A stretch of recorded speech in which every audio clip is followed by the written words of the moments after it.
Vamos ler o texto? Marcos 5, a partir do versículo 25. Estava ali certa mulher que havia 12 anos sofria de uma hemorragia. Ela havia sofrido muito nas mãos de vários médicos, tendo gastado tudo quanto possuía, sem obter melhora alguma. Pelo contrário, ela estava piorando. Tendo ouvido a respeito de Jesus, veio por trás dele, no meio da multidão, e tocou-lhe o manto, pois pensava: se tão somente tocar-lhe as vestes, serei curada. Sua hemorragia estancou imediatamente, ela sentiu no corpo que já estava curada do seu mal. Jesus logo percebeu que dele havia saído poder. Então virou-se no meio da multidão e perguntou: quem tocou as minhas roupas? Os seus discípulos lhe disseram: vês que a multidão te pressiona e perguntas quem me tocou? Mas ele olhava em redor para ver quem havia feito aquilo. Então a mulher, atemorizada e trêmula, ciente do que lhe havia acontecido, foi, prostrou-se diante dele e contou-lhe toda a verdade. E Jesus lhe disse: filha, a tua fé te salvou. Vai-te em paz e fica livre desse teu mal. Como eu falei com os irmãos no finalzinho do mês de fevereiro, eu vou no mês de março, especialmente à noite, tentar retratar algumas mulheres da Bíblia e os seus ensinamentos dentro da Bíblia, para a gente poder repensar algumas coisas baseado no Dia Internacional da Mulher, que já passou, que foi dia 8 de março. Essa história dessa mulher com fluxo de sangue, que já convivia com essa doença há 12 anos, é uma história interessante porque ela traz para a gente uma noção que o Evangelho de Cristo faz. Ela traz para a gente a representação exata do que significa as boas novas de Jesus. Aí eu lembro da história contada por Max Lucado no seu livro Ele Ainda Remove Pedras, de uma jovem chamada Rebecca Thompson, que tinha uma outra irmã chamada Amy Thompson, que elas saindo para comemorar o aniversário de uma delas, elas são abordadas por dois marginais. Eles violentaram Rebeca com 18 anos na época, e ela suplicou para que a sua irmã de 11 anos não fosse violentada. Esses, eu não sei se são humanos, mas esses sujeitos atiraram as duas de uma altura de 36 metros. A sua irmã, Amy Thompson, com 11 anos, quando ela bateu na pedra, já morreu ali mesmo. Rebeca, pela graça de Deus, sobreviveu. Violentada, abusada, traumatizada e agora sem a sua irmã. Se você me perguntar: pastor, ela conseguiu viver depois disso? Acharam os dois criminosos, prenderam os dois criminosos, e eles, depois de 19 anos, eles deram a esses criminosos o direito de liberdade condicional. Sabe o que Rebecca Thompson fez no dia que ela soube que esses homens foram libertados? Ela foi para a mesma ponte, ela foi para o mesmo lugar, e ela se jogou do alto da ponte e morreu. Não sobreviveu mais. Há traumas na nossa vida que é só o Evangelho. Há dramas na nossa existência que só as boas novas de Cristo podem resolver. Eu lembro quando eu era adolescente, e não faz muito tempo, que os testemunhos do Bozo, Arlindo Barreto, os testemunhos do cara que fez o Sítio do Pica-Pau Amarelo, agora Paulo de Tarso, os testemunhos dos jogadores de futebol, eram testemunhos baseados no seguinte: Josimar, João Leite, que jogou no Atlético Mineiro, eram testemunhos que diziam o seguinte: antes eu vivia no mundo das drogas, eu vivia no mundo da prostituição. O próprio Bozo, há uma matéria lá pelos anos 80, 90, dizendo que ele só gravava os seus programas baseado em cocaína. Ele fala isso. Era impossível, humanamente falando, ele ficar 8 horas no estúdio, aturando criança chata, tentando tirar o seu nariz de palhaço, puxando o seu cabelo, tentando ver quem era o Bozo. Ele falou assim, eu tinha que gravar, eu tinha que filmar baseado a cocaína. E aí ele conta, ele narra a experiência de que ele tomando banho, ele tem um encontro com Cristo, porque ele cai, se corta todo, vai para o hospital e ali ele recebe uma assistência espiritual. É interessante o testemunho dele, que ele dizendo, olha, eu abandonei tudo, larguei fama, larguei dinheiro, porque Cristo me salvou. É interessante ouvir Paulo de Tarso, que trabalhou no sítio do Pica-Pau Amarelo, dizendo que, olha, eu tinha fama, eu tinha tudo, abandonei tudo por causa do Evangelho, porque o Evangelho me fez uma nova criatura. Aí eu entrava em crise quando alguns desses homens ou algumas dessas mulheres iam lá na igreja testemunhar. Eu falava assim, Deus, eu nunca fiz isso. Eu nunca fui um ex alguma coisa. Eu não sei se você teve essa crise. Eu tive essa crise. Porque essas pessoas entravam na igreja e parecia que os irmãos da igreja estendiam um tapete vermelho para elas e assim, elas eram idolatradas, porque elas eram ex alguma coisa, foram alcançados pela graça e agora não são mais ex. Agora elas são nova criatura. Eu falei assim, gente, que testemunho que eu tenho, filho de pastor, de educadora religiosa, fui Jesus aqui em Monte Sinai, com 2 meses de idade, o que eu vou contar para impactar a vida das pessoas? Não tem. Você foi o quê? Fui filho de pastor. Ah, então sua vida não presta. Você nasceu, não é boa, você nasceu na igreja. Participei de sociedade de crianças, participei de culto infantil, participei da união de juniores, união de adolescentes, fui embaixador-chefe, recitava o compromisso dos embaixadores, enfim. Mas eu nunca fui ex, graças a Deus. Senti um vazio danado de não ter sido ex. Sou ex-solteiro. Sou casado. Amém? Então, mas nunca fiz, talvez por medo do meu pai. Lembro-me que uma vez, eu era um ex-jogador de fliperama. Eu posso dizer isso. Mortal Kombat... Street Fighter, né, Hadouken, enfim, jogava. E aí uma vez eu saindo da escola, tinha um ponto do Zezinho, do CN, lembra? Ali em Marechal, no Largo de Marechal, e meu pai falava assim, eu não quero que vocês estejam lá, porque lá também é um ponto de droga. Eu falei, ah pai, que isso, a gente não vai não. Filho de pastor não é lugar para a gente estar lá, pai. Aí tá bom, meu pai acreditava que a gente não ia, e a gente ia, jogava totó, eu jogava o Mortal Kombat, ficava aquele vício danado, eu fiz isso, quem é guerreiro sabe que esse sinalzinho daqui, enfim, joguei muito, até que um dia, eu saía da escola 11h30, meio-dia e meia, nada de eu chegar em casa. Quem entra no fliperama? Meu pai. Entrou, parou do meu lado, eu jogando com Sub-Zero, quando eu olho, um ser de calça preta, aqui, blusa, me olha, aí eu falei assim, joga aqui pra mim que eu vou ali rapidinho. Nunca mais voltei. Cheguei em casa, falei assim, abaixa a calça. Eu tinha 14 anos na época. Eu falei, que isso, pai? Só fliperama. Abaixa a calça. E...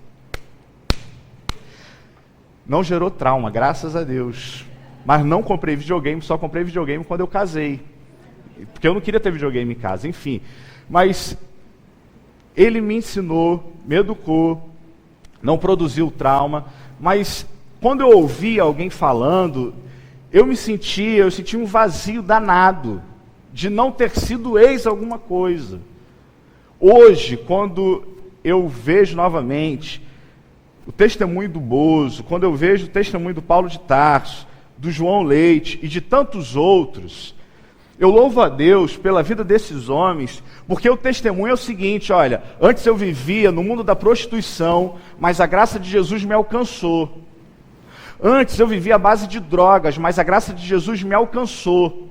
Antes eu era um ex-maconheiro, eu era um ex-viciado, mas hoje eu sou um homem liberto por Jesus. Hoje eu tenho essa consciência, hoje eu tenho essa percepção que não tinha no passado, e louvo a Deus pelo que Deus fez na vida desses homens. O que me entristece hoje não é o testemunho desses homens lá de trás. O que me entristece hoje é ligar a televisão, às vezes 11 horas, 11h30, meia-noite, e ver um testemunho que não exalta a verdadeira mensagem do Evangelho. Já ouvi, e não sei por que ainda permaneço, insistindo em ver alguns programas de televisão. Não sei se é que eu gosto de sofrer, não sei o que é, mas às vezes quando tenho insônia, ligo a televisão em alguns programas evangélicos que passam à noite, e assim, parece circo, parece aberração. E os testemunhos são sempre o seguinte: antes de eu entrar na igreja, eu era um sujeito endividado, meu nome estava no SPC, no Serasa, minha conta já tinha passado do especial, eu tinha uma empresa e fali, eu tinha 3, 4 carros na garagem e tive que vender todos. Um dia desses eu ouvi um cara dizendo o seguinte: e Deus tinha que me honrar. E Deus honrou na visão dele, porque ele voltou a ter carro, voltou a ter casa, voltou a ter a empresa no azul. Eu falei assim, gente, que mensagem é essa que a gente está passando do Evangelho? Imagina se a gente tem aqui no nosso meio uma Rebecca Thompson, alguém que foi ferido na alma, alguém que foi ferido na sua dignidade, alguém que carrega, depois de 19 anos, uma dor que aparentemente pode ser incurável. Aí a gente passa para o mundo e a gente reduz as boas novas do Evangelho, dizendo que Cristo pode trazer tudo de novo. O pessoal mais antigo vai lembrar um cântico que nós entoávamos quase toda a celebração da juventude, que era: Jesus Cristo mudou o meu viver. Você lembra dessa letra, você lembra a profundidade dessa letra. E hoje a gente canta: restitui. Restitui o quê? Olha para esse texto, vê essa mulher dizendo assim: olha, restitui, Jesus, os 12 anos que eu gastei com os médicos.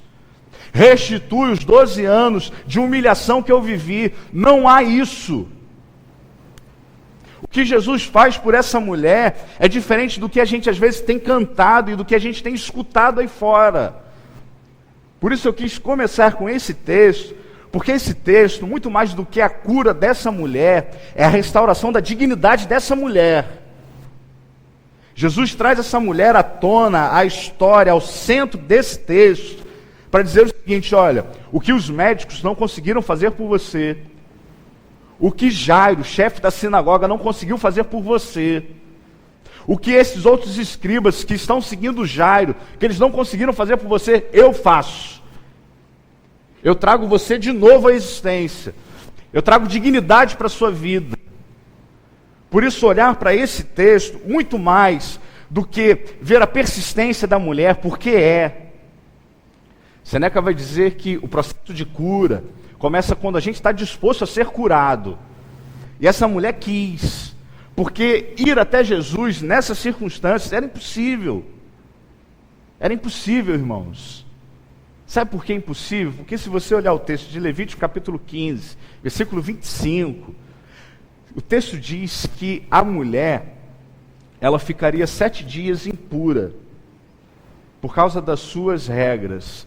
E se passasse dos 7 dias, e ela continuasse tendo fluxo de sangue, todos os dias ela continuaria sendo impura. Então essa mulher, diante da sociedade judaica, diante de Jairo e diante de todos esses homens que aqui estavam, era uma mulher imunda, impura. E o texto de Levítico, texto baseado para esses judeus que aqui estavam, texto baseado para Jairo, chefe da sinagoga, o texto de Levítico é claro, é direto, e diz o seguinte: a mulher impura não pode tocar em ninguém, a mulher impura não pode falar com ninguém. Há algumas restrições culturais para essa mulher. Essa mulher não podia viver em família. Sabe o que é isso?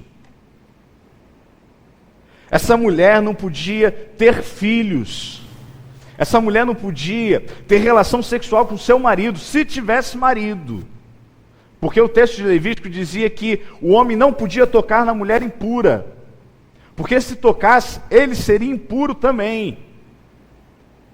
O texto de Levítico vai dizer que essa mulher não podia tocar em nada, porque se tocasse em alguma coisa, ela seria impura, ou continuaria impura, e tornaria aquilo impuro também.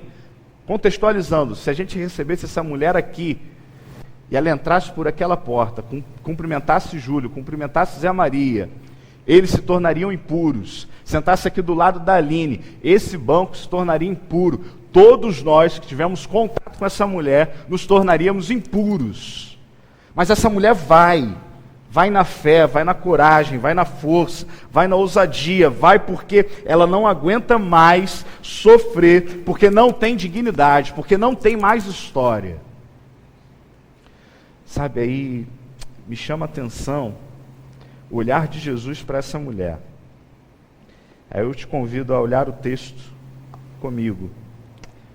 O texto diz que Jesus, lá no versículo 30, ele percebeu que dele havia saído poder, então ele virou-se do meio da multidão e perguntou: quem me tocou? Irmãos, Jesus é onisciente? Sim ou não? Sim. Jesus sabia quem havia lhe tocado? Sim ou não? Sim. Por que Jesus faz isso? A multidão está indo para a casa de quem? Jairo. Qual era a agenda do dia? Qual era a ordem do dia? Curar a filha de Jairo. Jesus falou: pá, alguém me tocou. Qual é a fala dos discípulos? Mestre, é de brincadeira, né, filho? Tem mais de 5.000 aí. Está todo mundo te empurrando. Você vai falar que alguém te tocou? Não rola, não. De repente foi o Manel que passou ali, te deu um tapa e, enfim. Quem é que te tocou? Todo mundo pode ter te tocado. Aí Jesus fala assim: não, porque de mim saiu poder, virtude. Jesus traz essa mulher para a cena do crime. Vai sinalizar para Jairo o seguinte: Jairo, espera um pouquinho. Vai sinalizar para os homens que vieram da casa de Jairo e que disseram assim: olha, não incomoda mais o mestre não, porque a sua filha morreu. Então esquece o mestre. Aí Jesus traz essa mulher, e o que me chama a atenção é que Jesus não se importa de dizer para todos que ali estavam que aquela mulher tocou nele. Isso estava dizendo para todos que ali estavam o seguinte: a partir de agora, quem é impuro? Sou eu. Aí Paulo, em Gálatas capítulo 3, versículo 13, vai escrever para a gente que ele se fez maldição por cada um de nós. Jesus tinha pecado? Sim ou não? Jesus merecia morrer na cruz? Sim ou não? Jesus morre na cruz, se faz pecado, porque me ama e porque te ama. Jesus toma sobre si as nossas dores, as nossas enfermidades. O castigo que era para a gente, ele assume diante de todos. A impureza, a imundície dessa mulher, ele assume diante de todos, para dizer o seguinte: olha, eu vim para isso. O ladrão vem para roubar, para matar e para destruir. João 10:10. Mas eu vim para quê? Para que vocês tenham vida e vida com abundância. Jesus assume a dor dessa mulher. Por isso, ele para a caminhada, ele para a passeata, ele para a revolução, ele para Jairo, ele para os seguidores de Jairo, ele para com a sinagoga toda para dizer o seguinte: eu assumo o sofrimento de vocês.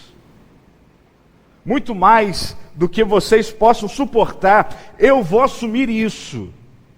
Não há mais necessidade da gente caminhar sozinho. A fala de Cristo, de que alguém me tocou, era uma sinalização, não só para essa mulher, mas para todos que estavam ali, de que nós podemos e que nós recebemos um Deus galardoador, um Deus sensível. A nossa dor é o nosso choro. Um Deus que se faz presente, o Verbo que se fez carne, o Verbo que habitou entre nós, o Verbo que nós vimos a glória do Pai. Por isso Jesus fala o seguinte: alguém me tocou. Vocês precisam entender que essa mulher que vocês consideram impura, que essa mulher que vocês consideram imunda, essa mulher me tocou, eu estou tomando sobre o meu corpo a imundície dessa mulher. Assim como eu estou tomando naquela cruz os pecados de vocês, a dor que era para vocês, a condenação que era sua, eu levei sobre os meus ombros e vou trazer libertação sobre vocês, ou para vocês. Jesus não fica satisfeito, ele fala: quem me tocou? Ele olha ao redor para ver quem é que fez aquilo, e aquela mulher se aproxima. E aí lá no versículo 33, o texto diz assim: então a mulher, atemorizada e trêmula, ciente do que lhe havia acontecido, prostrou-se diante dele e contou-lhe toda a verdade. Qual era a agenda de Jesus mesmo?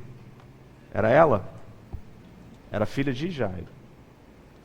Aí Tolstói, um escritor russo, vai dizer que uma vez ele andando pelas ruas, ele encontrou um mendigo e aí ele coloca a mão no bolso e não conseguiu ter um dinheiro. Ele falou assim: me perdoe, meu irmão, por não ter um dinheiro para te dar. Aí o mendigo responde para ele o seguinte: olha, você fez mais do que eu pedi, porque até hoje ninguém nunca me chamou de irmão. Essa mulher, ela está há 12 anos sem que alguém pudesse escutar a sua dor, a sua mágoa e o seu drama.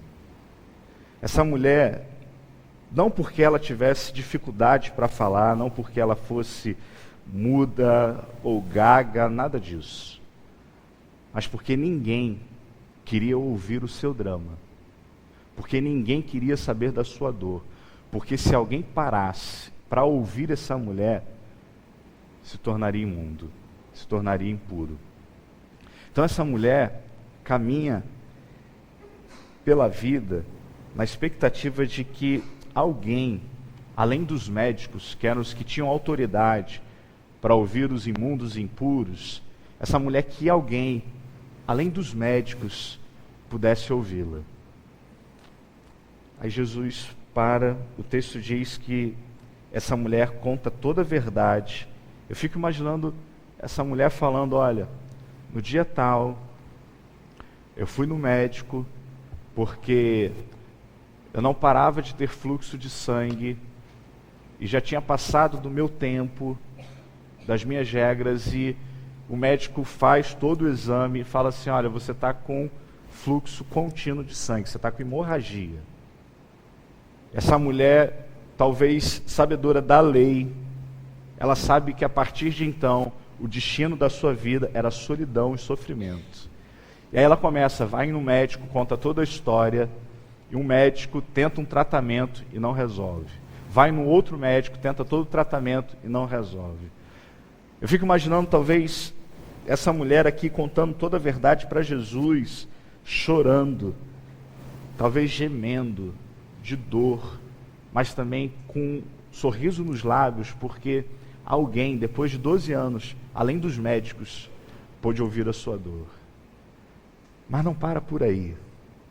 Jesus insere essa mulher no contexto social. Jesus dá ouvidos a essa mulher, mas há um tratamento de Jesus aqui que é singular, é único. Diante de todos os outros encontros que Jesus teve com as demais mulheres nos evangelhos, diante de todas as falas que Jesus teve com as outras mulheres que a gente lê nos evangelhos, Jesus, no versículo 34, Jesus diz assim: filha, a tua fé te salvou, vai-te em paz e fica livre desse teu mal. Jesus chama essa mulher de filha. Jesus nunca tinha feito isso com nenhuma outra mulher. Nunca. Jesus começa o seu ministério transformando a água em vinho num casamento em que a gente não sabe nem o nome da noiva. E não há nenhum diálogo de Jesus com a noiva.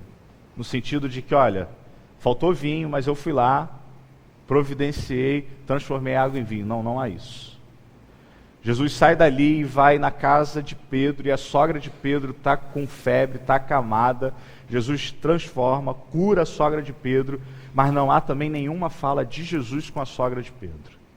Aí depois vem uma mulher, que a sua filha, a mulher Ciro-fenícia, que a sua filha vivia possessa de um espírito impuro, e ela clama pela intervenção de Jesus. Jesus cura, Jesus liberta, mas não há nenhuma fala de Jesus para essa mulher Ciro-fenícia como houve de Jesus com essa mulher com fluxo de sangue.